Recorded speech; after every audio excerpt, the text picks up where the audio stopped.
Buenas tardes, doy inicio a la clase de deontología jurídica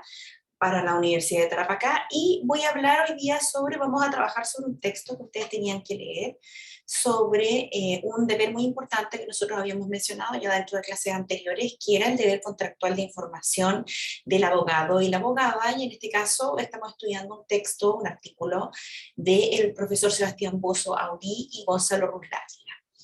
En el trabajo, la idea que nosotros estamos buscando analizar es cómo, en qué consiste el deber que tenemos las y los abogados respecto a esta gestión que nosotros tenemos contractual con nuestros clientes y debidamente este deber de información que tenemos con ellos. Basado en el texto empieza sobre una base que nosotros ya habíamos trabajado y hemos conversado bastante en clases, que es de dónde viene este deber que tenemos las y los abogados con el equilibrio social, este deber que tenemos con respecto a este llamado al cual nosotros respondemos al momento de escoger la profesión que nosotros realizamos, es decir, de ser los defensores y defensoras de los intereses de terceros, o de ser jueces o juezas que conocen y dictaminan determinadas sentencias y fallos, basado también en este principio de dónde viene este vocatus, el advocatus, el que defiende a este tercero, este llamado para asistir profesionalmente a otro en la defensa de sus derechos e intereses. En una clase anterior a esta, nosotros estábamos conversando y revisando también cómo esto está tratado en el Código de Ética que nosotros tenemos en Chile, y como muchos de ustedes, porque yo ya corregí los trabajos que realizaron para deontología jurídica, también saben que si bien el Código de Ética en Chile exige solo puede ser exigible en sí mismo para los abogados que se encuentren colegiados en este colegio de abogados o en los colegios de abogados regionales que puedan haber, como existe acá en Iquique, se puede eventualmente aplicar e incluso puede resultar conveniente que se nos aplique el código de ética en vez de que, conveniente para nosotros por supuesto, que se nos aplique el criterio de la justicia general con respecto a la indemnización de los perjuicios de los cuales nosotros podemos llegar a ser responsables por una mala gestión o una mala gestión por parte de nosotros como abogados y abogadas. Los orígenes, entonces, dice este texto, de este deber del vocatus, del advocatus, nosotros lo podemos encontrar ya desde Roma, desde donde se empieza a configurar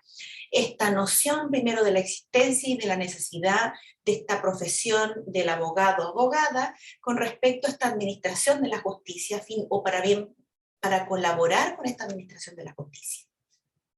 Y dice el texto que como coinciden sociólogos y juristas, esto es un aporte imprescindible para la realización de la justicia y en definitiva de la consecución de la paz social. Y es ahí donde este texto, y ahí también nosotros podemos unirlo con respecto a lo que nosotros hemos trabajado a este punto, la importancia de la labor que ejercemos las y los abogados y quienes estamos estudiando para ser abogados respecto a esta función de mantener la paz social, el bienestar social y cómo nosotros participamos de cómo mantener este equilibrio, ¿no? Incluso cuando nosotros somos abogados litigantes, de la forma en que nosotros intervenimos para evitar conflictos o mediar conflictos entre terceras personas. Esa sería la especial característica que nosotros tenemos y que en esto podemos coincidir tanto ustedes como yo y los mismos autores de este artículo que nosotros estamos ocupando como base. Dice que dadas las expresiones más ideales, el sacrificio del interés particular por el interés de la justicia debe ser la ley de esta profesión. Es decir, el que nosotros escojamos ser abogadas y abogados tiene que ver también con este llamado, con este sacrificio del interés individual por este interés superior a nosotros como abogados y abogadas, que es un interés de justicia. Y eso es algo muy especial de nuestra profesión y es algo que nosotros debiéramos consagrar en la forma en que nosotros actuamos, en la forma en que nosotros ejercemos nuestro trabajo, independiente de cuál sea el rubro dentro de los muchos rubros que nosotros podemos desempeñar cuando trabajamos en las áreas del derecho. Ustedes saben múltiples las posibilidades que tenemos para trabajar, ¿no? Pero siempre tiene que estar esta idea del sacrificio, de este interés individual, y de ahí proviene todo lo que nosotros estamos estudiando de deontología jurídica y todo lo que también se relaciona con todo lo que ustedes estudian en todas las demás cátedras que tienen en esta universidad, bueno, y en todas las universidades donde se estudia la carrera de Derecho, porque también algunas dentro de sus trabajos hacían una crítica que me parece muy constructiva a la forma en que se enseña el derecho y cómo esta forma en que se enseña el derecho muchas veces no nos llama a tener este especial llamado de este sacrificio individual por el interés y bienestar general, y no nos llama a entender y a internalizar, perdón, esta idea de que nosotros escogimos ser abogadas y abogados no solamente por un interés meramente individual, no solamente por un logro meramente individual, sino que excede a ello, y en realidad nosotros debiéramos estar siempre orientadas y orientados a este trabajo de este sacrificio de nuestro interés individual por este criterio mayor que es la justicia. Entonces, el ejercicio de la profesión del abogado no puede desenmarcarse de esta relación de calificada confianza recíproca que marca el acuerdo de voluntades que une al abogado con el cliente. Y esto es cuando nosotros ya este principio general que nosotros realizamos dentro de la cátedra de deontología jurídica excede a un mero principio, a una mera consagración dentro del Código de Ética en Chile, o códigos de ética o códigos deontológicos de la profesión jurídica en el mundo, y ya estamos hablando del vínculo particular que nosotros podemos tener con nuestros clientes. Y con este acuerdo de voluntades que nosotros podemos hacer o que vamos a hacer con nuestros potenciales clientes, o en su caso con nuestros patrocinados, estamos hablando de el servicio que nosotros prestamos como abogadas y abogados en la práctica profesional que nosotros realizamos obligatoriamente por ley, o si consideramos también la relación que nosotros tenemos con nuestros patrocinados en nuestra asignatura de clínica jurídica, ¿no? Donde también nosotros tratamos derechamente con patrocinados, clientes, terceros a quienes estamos representando. Es ahí donde este deber de confianza, este deber que nosotros tenemos de información y este principal deber de la búsqueda de la justicia y sacrificio del interés individual se hace efectivo, se hace vivo y se hace real, ¿no? En esa relación que uno tiene con el cliente, y esta relación de confianza que uno tiene con el cliente o el patrocinado, y este deber de información, que es algo que nosotros hemos conversado dentro de lo que hemos revisado hasta ahora en la cátedra. Y yo les mencionaba en clases incluso en la forma en que nosotros entrevistamos a nuestros clientes, la forma o la relación que nosotros tenemos con nuestros patrocinados, la forma en que cuando nosotros, a pesar de que tenemos conocimientos técnicos, jurídicos, debemos respetar la opinión de quién es nuestro interlocutor, y no solo es nuestro interlocutor, sino es nuestro cliente y en muchos casos es nuestro mandante. Es decir, quién nos está solicitando que lo representemos, que la representemos en una determinada gestión. Y por lo mismo es parte de nuestros deberes, y entendiendo este criterio mayor de la justicia, el escuchar lo que está diciendo nuestro cliente, el escuchar lo que está diciendo nuestro patrocinado, orientarlo técnicamente hacia la mejor opción. No es que nosotros o nosotras, por tener los conocimientos técnicos, tengamos el derecho de no respetar a nuestro cliente o de no respetar la opinión de nuestro patrocinado. Que por demás, también yo lo mencionaba en clases anteriores, hoy en día, y debido al acceso que nosotros tenemos a la información más libre de lo que quizás se tenía, no sé, en los años 90, 80, 70, 60, nuestros clientes también están bastante más informados e informadas de cuáles son sus posibilidades legales. Entonces eso también nos tiene que, y bueno, y muchos también han subido sus niveles de escolaridad, etcétera, y probablemente puede que conozcan muy bien de la materia que les van a consultar a ustedes. Entonces, por lo mismo, nunca debemos subestimar a nuestro cliente, y esto mismo tiene que ver con nunca ocultar información al cliente y siempre proporcionarle o indicarle todo aquello que nosotros estamos trabajando, todo aquello, los progresos que vamos avanzando en nuestros procedimientos. También esto, cuando nosotros hablamos, porque este deber, cuando yo les hablo de la entrevista entre cliente, entrevista que podemos tener con nuestro patrocinado, Antes de esta entrevista previa, nosotros no estamos hablando de un deber propiamente contractual. Cuando nosotros hablamos de un deber contractual de información, es una vez que cuando ya se ha generado la conversación con el abogado, la abogada y el cliente, o el potencial cliente, se llega a un acuerdo y se firma un contrato de prestación de servicios jurídicos, ¿no? Donde se nos encomienda una determinada gestión, por ejemplo, se nos encomienda preparar los estatutos de una determinada sociedad comercial, obedeciendo los criterios y aquellas solicitudes que me hicieron los clientes en particular, ¿no? Pero es una vez que nosotros ya hemos firmado este contrato, se han otorgado los determinados mandatos. Antes de eso, nosotros también tenemos un deber, y un deber de carácter precontractual, como dice este mismo texto, y es un deber precontractual de información. Y pudiendo adelantar en este deber precontractual de información, tiene que ver en estas entrevistas previas con las cuales nosotros nos enfrentamos con nuestros potenciales clientes, con nuestros potenciales patrocinados, informarles de, primero, si uno tiene o no las competencias para conocer de una determinada materia que se nos quieran encomendar, que se nos quiera encomendar, e informar también la realidad del resultado que se puede obtener, porque en muchos casos a lo más que nos podemos obligar como abogadas y abogados es a lo que nosotros conocemos que es una obligación de medios, es decir,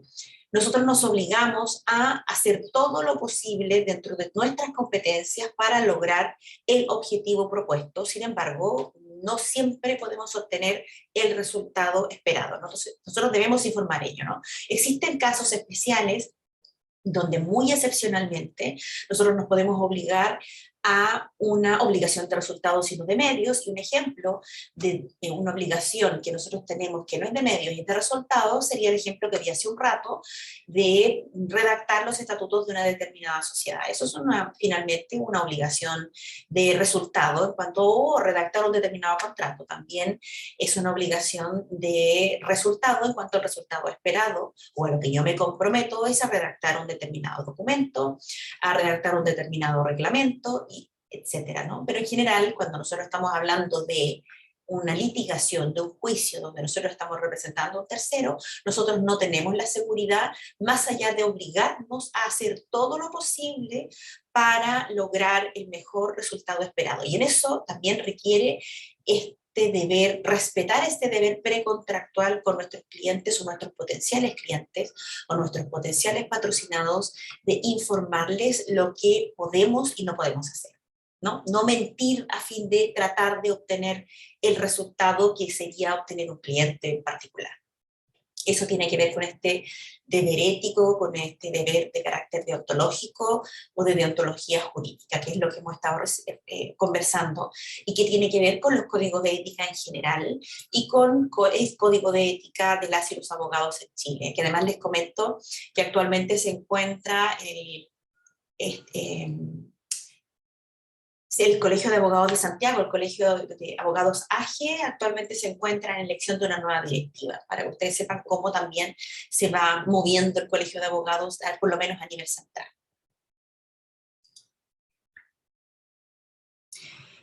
Aparte de este deber de información que nosotros sabemos que se encuentra en el Código de Ética ajeno, este Código de Ética del año 2011, que nosotros hemos conversado también algo dentro de las clases de qué se trata en el Código de Ética, este deber de informar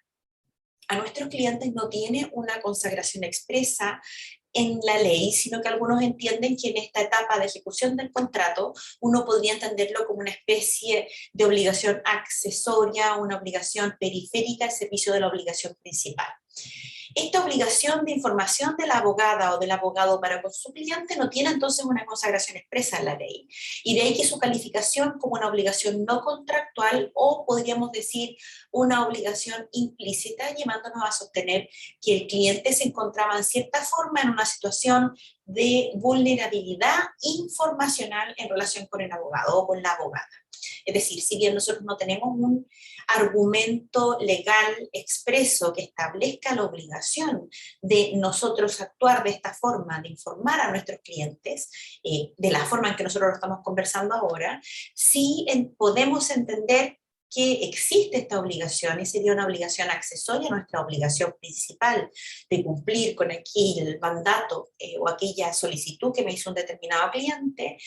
porque se entiende que cuando hablamos de una relación contractual como la que estamos hablando ahora, hablamos de una situación de vulnerabilidad informacional del cliente. Cuando yo les hablaba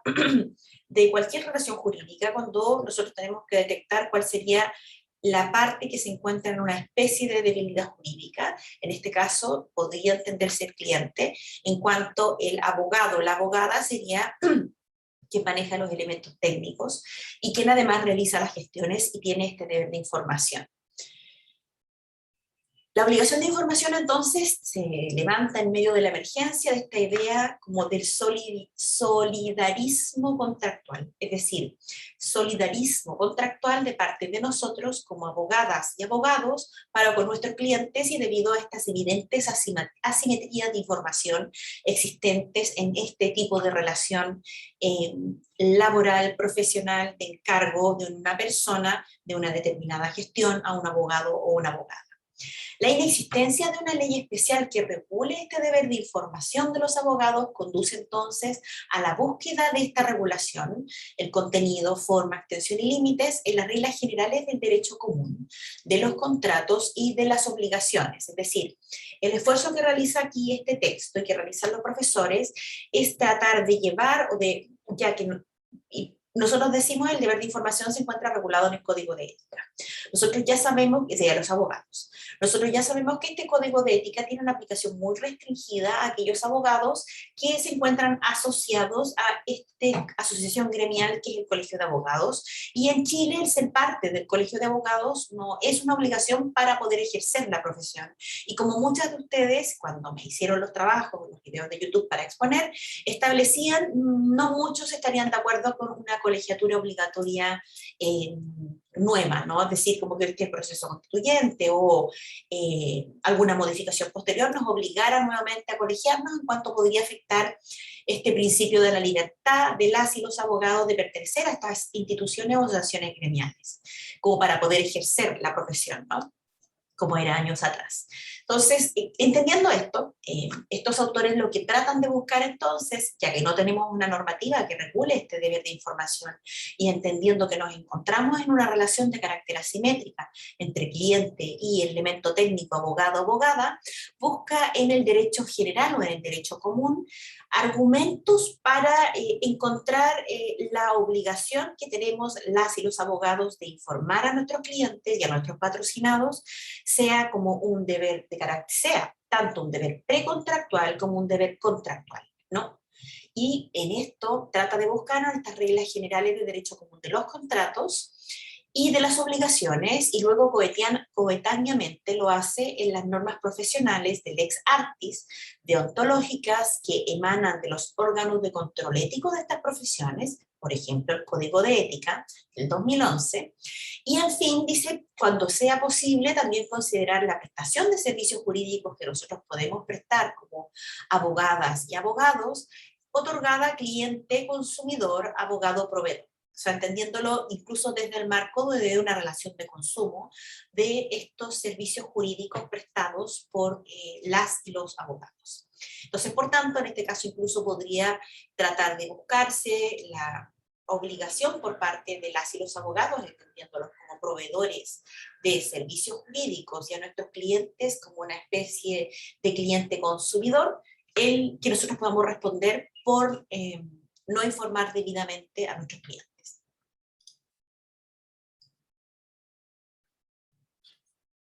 Para poder nosotros desentrañar entonces el contenido de esta obligación de información de las abogadas y de los abogados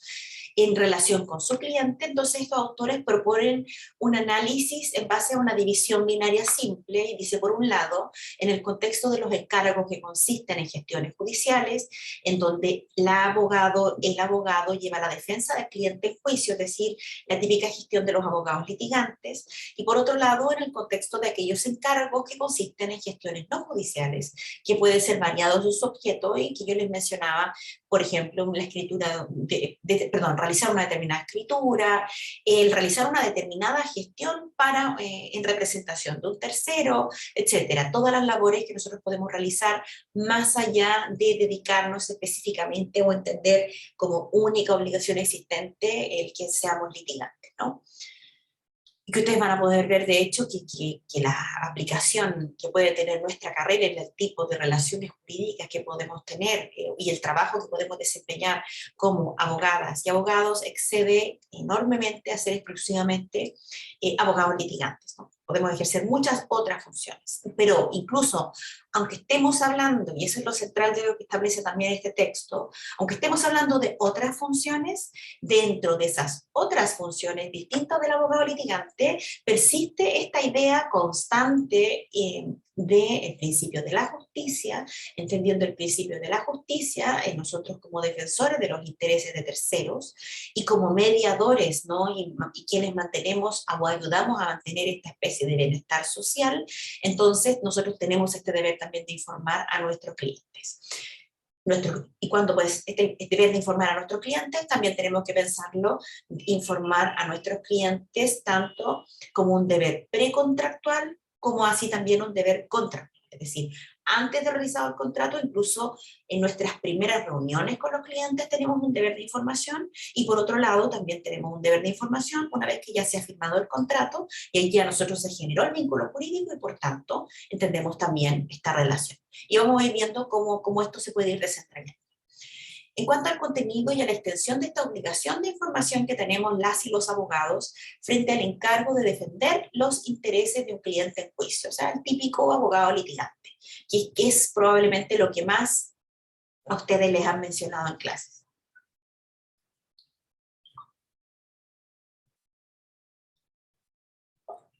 Este encargo de defender los derechos del cliente en juicio lo podemos encontrar por expresa disposición del artículo 528 del Código Orgánico de Tribunales, que ustedes muy probablemente, y sobre todo por el progreso que ya llevan en la carrera, deben haber leído y conocer, que establece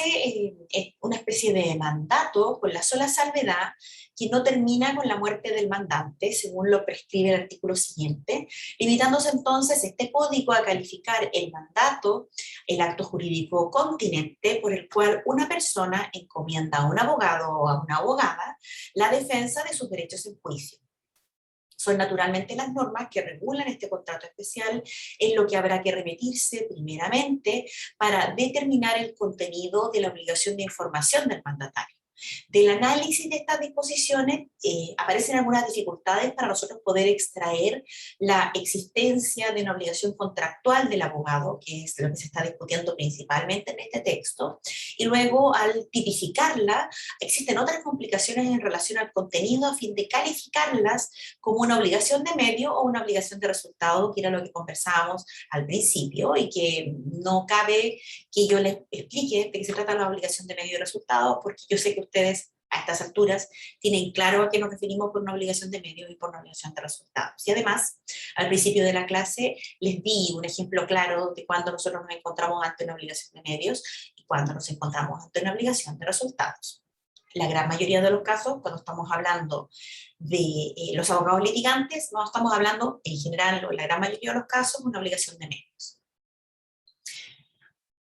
En cuanto a esta especial dificultad que nosotros podemos encontrar para extraer del mandato una obligación de informar al abogado, tiene que ver con esta ausencia de esta regulación expresa de la obligación de este contrato, de este carácter liberal de esta profesión que ejercemos nosotros y la función de servicio público que además cumplimos como colaboradores de buena administración de justicia. Es decir, ahí es donde se produce un poquito un conflicto para nosotros poder determinar bien el contenido de este deber de informar en el marco contractual, entendiendo cómo definimos nuestra profesión. Si nosotros podemos definirla, tal como lo hace este autor o estos autores, entendiéndola de este carácter liberal y profesional del abogado, al punto, nuevamente, que muchos de ustedes en sus trabajos me decían que consideraban, dentro de todo lo que habían investigado, que quizá que nos obligaran a colegiarnos sería como afectar este carácter liberal o la autonomía de la voluntad que podemos tener como abogadas y abogados en el ejercicio de la profesión.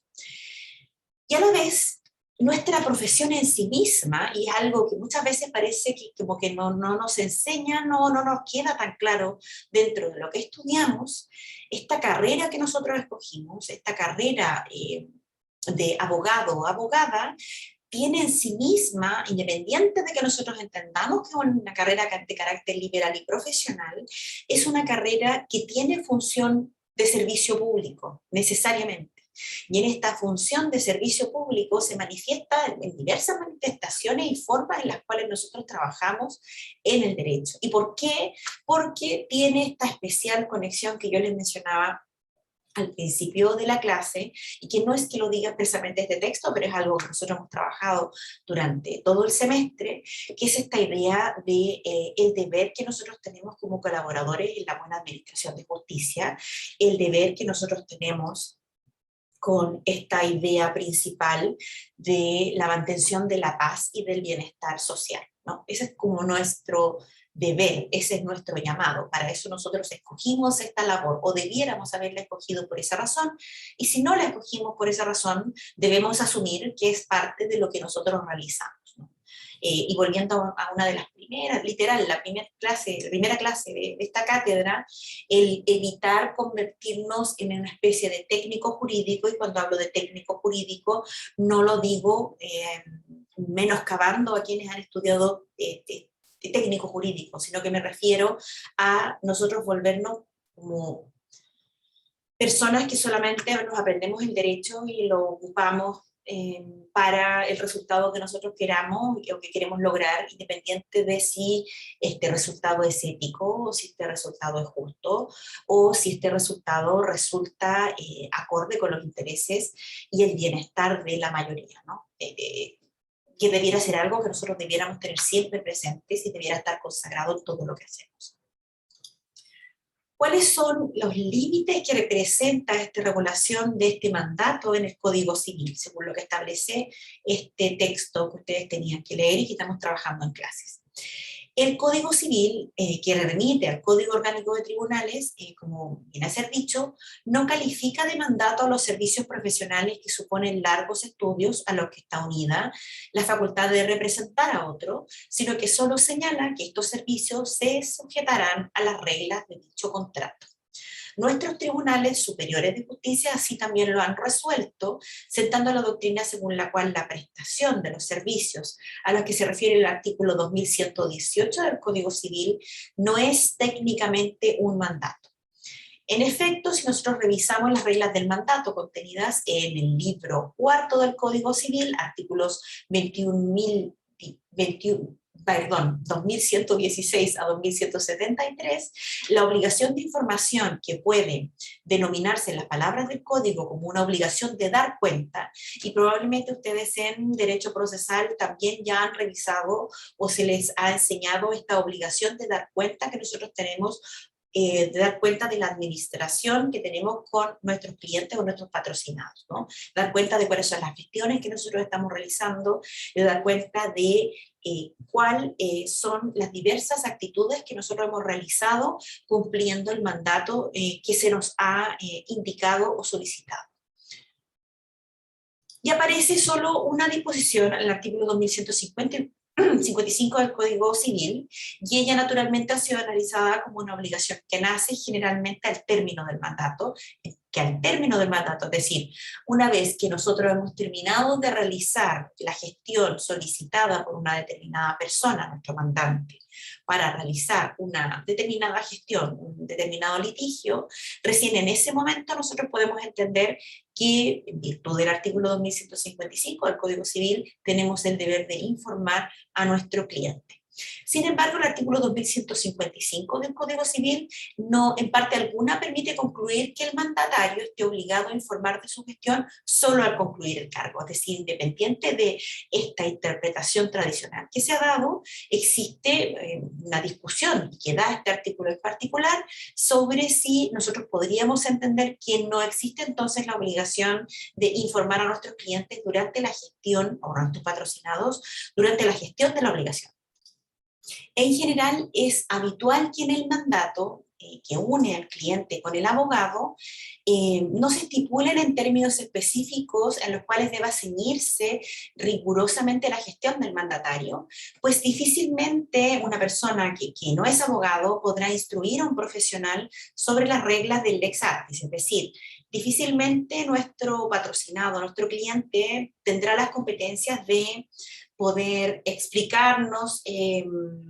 y esto sin subestimar a nuestros clientes, ¿no? Pero no nos podría explicar ni indicar expresamente cuál podría ser, por ejemplo, la teoría del caso, una causa penal, o cuál debiera ser la estrategia judicial, jurídica que nosotros debiéramos ocupar en un determinado caso. A lo más, un cliente, un patrocinado, nos va a entregar la información y nos va a indicar también expresamente qué es lo que espera lograr en un determinado caso. Por eso se refiere a esto con respecto al mandato y en cuanto a los términos específicos que pudiera contener ese mandato. En concreto y por un lado, entonces, para obrar del modo que es el más conveniente o les parezca en esta cláusula especial, artículo 2133 del Código Civil, y por otro lado, estando el abogado en situación de poder, o la abogada en situación de poder consultar al cliente, debe hacerlo, y en caso de no haberse especificado instrucciones, como lo establece el artículo 2148 del Código Civil. La consulta al mandante supone evidentemente informarle previamente de aquello que causa la consulta. ¿A qué se refiere esto? Como una consulta que nosotros debiéramos hacer a nuestro mandante durante la tramitación del juicio. Es decir,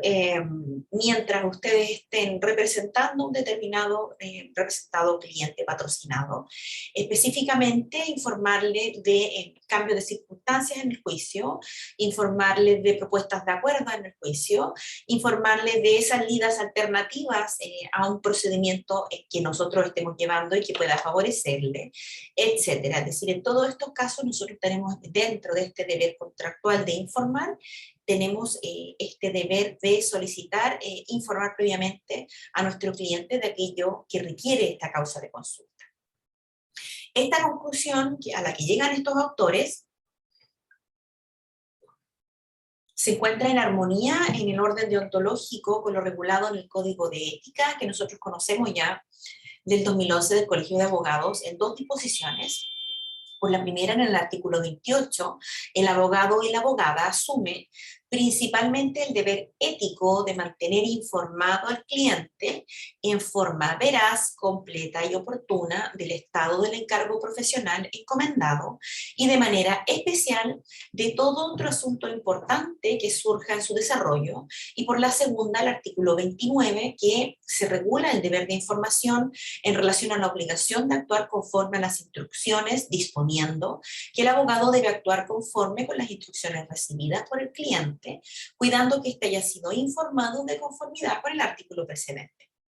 En este mismo orden de cosas, la disciplina en el derecho procesal civil comprueba directa e indirectamente esta existencia de la obligación de información, como cuando este estatuto impone cargas y actuaciones procesales a la parte. Es decir, cuando eventualmente nos puedan imponer algún tipo de multa o pueda existir alguna especie de consecuencia nociva o consecuencia dañina para nuestro cliente, que también debamos informar, o en su caso, en el caso que nosotros cometamos una mala gestión que pudiera afectar los intereses de nuestro cliente, también es parte de este deber contractual de información y de este deber precontractual, en el caso que estemos hablando de que nosotros todavía no aceptamos el encargo, de informar a nuestro cliente de todas aquellas circunstancias que pudieran tener algún valor o importancia dentro del procedimiento.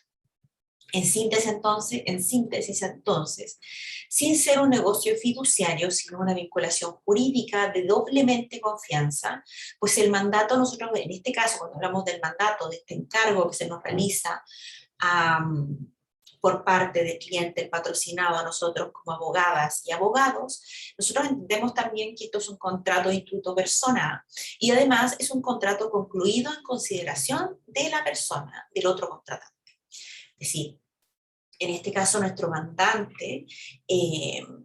quien nos encarga la gestión de este determinado negocio y en particular la representación en juicio en un determinado litigio, existe esta confianza debida por parte del cliente patrocinado para con nosotros como abogado y abogada litigante. y tiene de la esencia de esta relación establecida entre abogado y cliente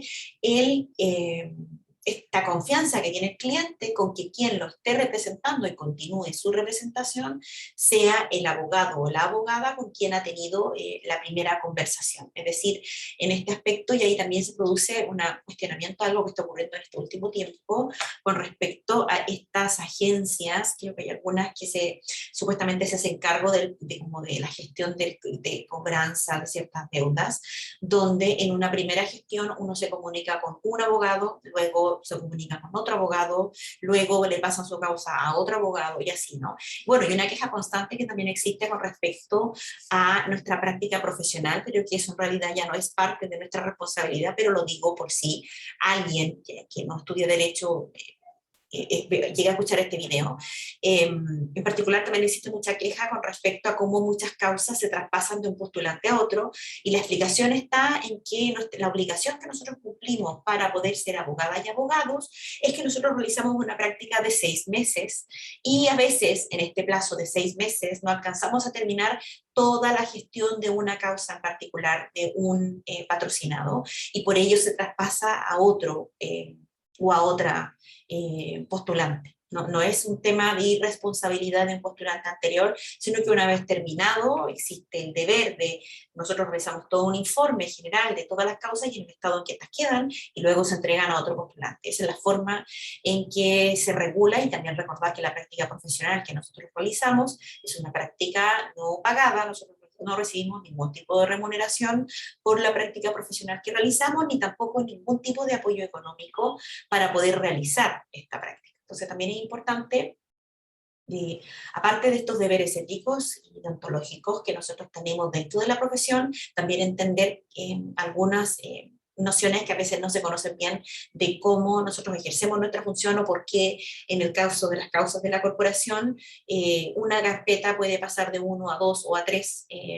postulantes, y esto se debe principalmente al tiempo que nosotros realizamos nuestra práctica como requisito. Y también recordar que las prácticas en el caso de la carrera de Derecho nosotros la realizamos una vez terminada los 5 años de carrera, no lo realizamos como otras carreras, la práctica dentro de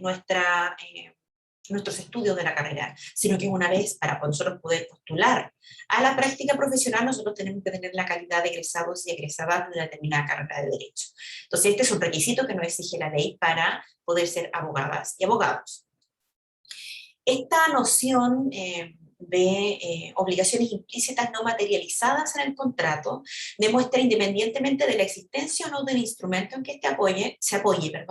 ciertas promesas cuyo contenido no consta por escrito, o que por lo mismo no nacen de la voluntad explícita de los contratantes a someterse a ellas, y estas, sin embargo, son impuestas igualmente con la misma fuerza a las partes. Han sido ampliamente reconocidas por la doctrina en la jurisprudencia, tanto chilena como extranjera, y expresamente además consagrada en diversos instrumentos de soft law. Es decir, incluso dentro del derecho internacional, dentro de la doctrina de otros países, de la doctrina nacional, ha sido reconocido esta obligación de carácter implícita de este deber de información con nuestros clientes. Continuando entonces sobre este punto, el texto trabaja y trata de distinguir en cómo uno encuentra el contenido cuando estamos hablando de una obligación de medios y cuando estamos hablando de una obligación de resultados con respecto a esta obligación que tenemos como abogados y abogadas de informar a nuestros clientes. Luego de esto, y continuando con el análisis que hace este artículo empieza o se centra a ver cuál sería el contenido y extensión de la obligación de información que tendríamos las abogadas y los abogados con nuestro cliente, específicamente en cargos de carácter no judicial. Y sobre esto uno podría llegar a diferentes o múltiples alternativas, en las cuales nosotros podríamos hacer gestiones que son distintas a una obligación de resultados, distintas a una obligación de medios, sino más bien una obligación de resultados. Y otros encargos que serían distintos en cuanto a encargos no judiciales, dice aquellas en las que el Estado le entrega el monopolio legal, que sería la representación ad idem judicial, hasta aquellas a las que sin tenerlo en los hechos y como consecuencia de la formación jurídica que posee, las monopoliza, como cuando el objeto del encargo sea precisamente informar simplemente o calificadamente aconsejando a un cliente, por otra, redactar determinados actos jurídicos, como los que mencionaba al principio de la clase, donde este sea autor o parte. Evidentemente, estas no son todas misiones que asume el abogado en el ejercicio de la profesión, sin embargo, son comunes y muy importantes en las gestiones que nosotros realizamos, como así también podríamos incorporar dentro de las muchas funciones que podemos cumplir como abogadas y abogados, la de juristas o de investigadores o de académicos que trabajan finalmente en una obligación de resultados en el aspecto de entregar estos conocimientos jurídicos, cumplir con las determinadas reglas. En cuanto a la obligación de información, de redactar uno más contratos que el cliente sea autor o parte, en esto, en la redacción de la mayoría de los actos o contratos, la ley no le ha entregado al abogado el mismo monopolio cuando se encarga la defensa de los derechos en juicio. Sin embargo, aquí nosotros nos encontramos ante la obligación de resultado por parte de la obligación o la conversación que nosotros tenemos con nuestro cliente o patrocinado, donde tenemos la obligación de redactar un determinado documento, siguiendo las instrucciones que nos da nuestro cliente, pero a ello incorporando los conocimientos técnicos que nosotros manejamos. Así como nosotros podemos ver en este trabajo, que la obligación de información del abogado y de la abogada redactora aparece aquí como un estadio superior a la simple obligación de transmitir esta información jurídica al cliente, y todavía menos al término del encargo, pues le impone una obligación de consejo o incluso de desaconsejar la conclusión de un acto o contrato, que se le encarga, lo que implica informar constantemente ante la conclusión de este acto jurídico, de este contrato, de este documento, que se está encargando como gestión a un abogado en un contrato particular o a una abogada en un contrato particular. De aquí que se revele que el abogado asume o la abogada asume este rol activo en esta materia, estando impedido de excusarse, de alegar que no fue requerido por el cliente para hacer frente a una determinada consecuencia que se produciría por la suscripción o celebración del acto jurídico cuya redacción se le ha encomendado. Además, le está vedado excusarse en el hecho que el cliente no le hizo entrega de estos antecedentes, documentos o información para cumplir a cabalidad con el encargo, incluso más, su deber de simple información o incluso consejo puede extenderse a terceros, en particular al co-contratante de su cliente. Es decir, este deber se ve un poquito más amplio. Y en efecto, nos da como ejemplo un fallo de la Corte de Casación francesa, considerado en ocasiones retener la responsabilidad extracontractual del abogado que no ha informado eficientemente al tercero contratante. Se ha fallado, por ejemplo, que los redactores del acto o contrato asumen una obligación de consejo respecto de todas las partes que estén en su presencia y deben asegurar la validez y eficacia de los actos que confeccionan. Que el redactor del acto asume la obligación de informar y de aclarar de manera completa a todas las partes, particularmente sobre las incidencias tributarias, sin poder descargarse esta obligación de las competencias personales de una de las partes o por la presencia a su lado de un consejero personal. El redactor debe velar por la seguridad, el equilibrio del conjunto de los intereses que se presenten en su presencia. Y es ahí donde nos encontramos entonces el deber, este suministro de información y deber de consejo como objeto principal del encargo.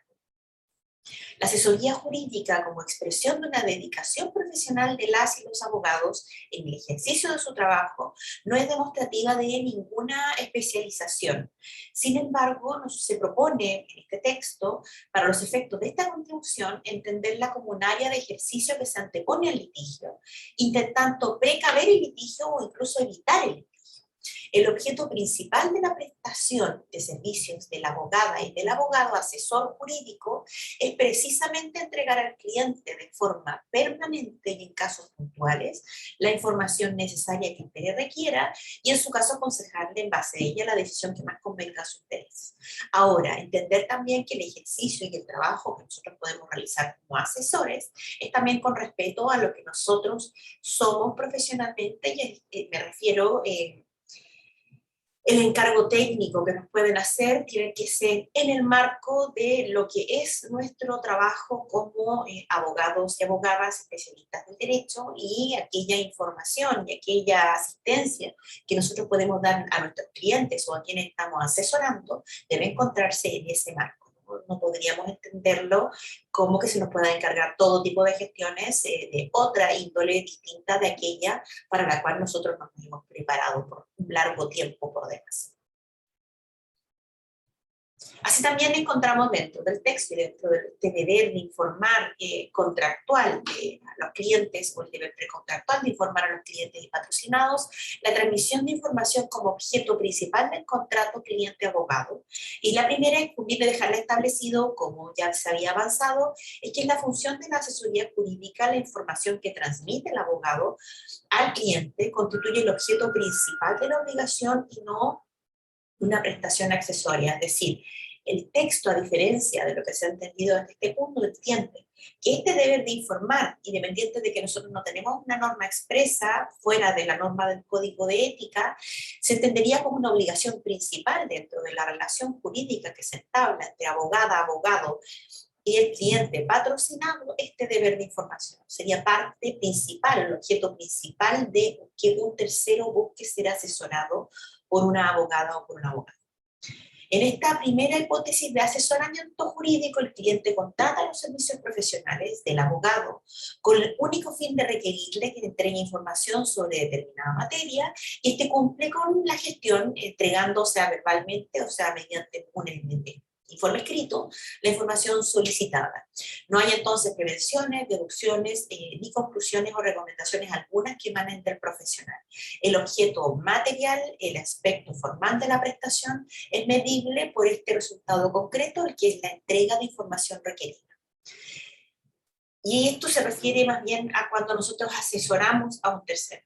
Se trata en concreto entonces de una asesoría que se contrata para informarse sobre el marco legal, específicamente que ustedes contrataran para asesorar sobre un área especial del derecho, que en el escenario en que nosotros nos encontramos nos contrataran como asesores de un constituyente o de una constituyente y se nos solicitará un informe sobre formas de gobierno interculturales, por dar un ejemplo, formas de gobierno autonómicas, formas de gobierno descentralizado. A ese tipo de obligación nos referimos cuando hablamos de esta asesoría a través de un informe escrito, esta asesoría que aprovecha de entregar cierta información a un cliente que es requerida y que es información específica de carácter técnico. También lo sería en el caso de presentar cierta información para alguna evaluación de riesgos, de costos, evaluación de riesgos de contaminación, etcétera, dependiendo todo del nivel de expertise del abogado y abogada del que estemos hablando, es decir, que si se conoce o no se conoce sobre la materia, responsabilidad que nosotros tenemos desde la primera reunión que tenemos con nuestros clientes, de informarles cuando nosotros somos capaces o no de llevar un determinado litigio dentro de la primera obligación, o en su caso dentro de la segunda obligación, si somos capaces o no de redactar ese informe con esta información específica que se nos está solicitando. Luego nos encontramos con el consejo y la recomendación como objeto principal de este contrato cliente-abogado. Hemos avanzado en que el consejo es mucho más que la simple transmisión de información. Dar un consejo no es solamente entregar información bruta, sino aclarar el contenido de esa información y mostrar las deducciones o conclusiones que se puedan extraer de ella. Es decir, en este caso nosotros no solo nos basta con entregar la información como lo hacíamos anteriormente, sino que nuestro informe, lo que nosotros estamos entregando, contiene además nuestra opinión. Y nuestra opinión entregando un determinado consejo o entregando una determinada guía a nuestro cliente que nos pidió este informe. Es decir, no basta con la mera entrega de la información objetiva que se nos solicitó en este mandato, sino también se nos solicita nuestra opinión técnica. Y para finalizar este texto y este estudio en particular de este deber de informar que tenemos las y los abogados, nosotros podemos pensar que del análisis de la obligación de información del abogado para con su cliente, en las dos grandes áreas en que se ha dividido este trabajo, que es el que nosotros estamos realizando, sea cuando éste asuma la defensa de los derechos de este juicio, o cuando el encargo consista en redactar determinados actos o contratos, o dar asesoría jurídica o prestar consejo, el contenido, oportunidad y extensión de la obligación de información se vuelve compleja y en todo caso se extiende más allá de la simple obligación de rendir cuenta al término del encargo. Como lo previene expresamente el Código Civil en las reglas del contrato de mandato que revisamos al principio de esta clase. Se concluye que, tratándose del encargo de asumir la defensa judicial del cliente, el reenvío que se hace al mandato para calificar el contrato que vincula a este con su abogado revela evidentes insuficiencias, lo que exige recurrir a fuentes deontológicas propias de la profesión y a la noción de obligaciones implícitas que ha sido desarrollada por la doctrina y jurisprudencia para llenar estos vacíos de regulación. Si bien es cierto que el reconocimiento y la aplicación de esta noción doctrinaria facilita el estudio del contenido y la extensión de la obligación de información, no es menos cierto que al mismo tiempo también dificulta su tipificación abstracta como obligación de medios o de resultados, que es algo que estudiamos durante todo, como desde el principio de la clase hasta este punto, lo que no impide concluir que aun cuando el objeto del encargo, la defensa judicial del cliente o en los asuntos contenciosos que se le encargan mantiene su calificación de obligación de medios o de diligencia, la correcta ejecución de la misma exige el cumplimiento de las obligaciones intermedias que se miden por sus resultados que comunican este carácter a la obligación de información del abogado. Es decir, incluso en aquellos casos en que nos encontramos en el cumplimiento de obligaciones de medios y no de resultados, entre medio de estas obligaciones de medios, perdón, sí, de medios, también de estas obligaciones de medios, es decir, de nosotros representar a nuestro representado, a nuestro cliente, nuestro patrocinado, por ejemplo, en un juicio ejecutivo, dentro de esa obligación, que nosotros no nos obligamos a un determinado resultado, sí nos obligamos durante este tiempo a diversos resultados, y entre ellos se cuenta este deber de información. En el orden de los encargos no judiciales, que era la segunda gran parte de este texto, es distinta la situación, ya que tanto el objeto del encargo como la obligación de información que pesa sobre el abogado y la abogada se configuran preferentemente como obligaciones de resultado, es decir, ya no solamente obligaciones de medio. Así, por un lado, cuando el encargo que se hace al abogado y a la abogada es redactar un acto o contrato, se concluye que el letrado, al comprometer un resultado determinado, comunica esa naturaleza a la obligación de informar, la que se extiende, entre otros aspectos, el imperativo de informar calificadamente acerca de todas las consecuencias de la realización del encargo tendrá para el cliente, debiendo incluso desaconsejar la realización del objeto del encargo si éste se revelase contrario a sus intereses. Por otro lado, en el área donde la obligación de información se erige como objeto principal del encargo para que se contrate el abogado, es decir, cuando consiste en dar asesoría jurídica, sea suministrando información jurídica simple al cliente o compleja, dándole consejos o recomendaciones, solo esta transmisión de información se mide por un resultado concreto, pues el contenido, exactitud, veracidad y pertinencia de la misma constituye una obligación de medios que exigirá del cliente la constatación de esta falta de prudencia o diligencia del abogado para comprometer su responsabilidad civil. Así que cualquier duda, cualquier consulta la pueden hacer a través del mail o como ustedes prefieran. Si tienen alguna duda con respecto a este texto que ustedes deberían leer en sus clases u horas asincrónicas, y cualquier otra consulta voy a estar pendiente. Nos vemos.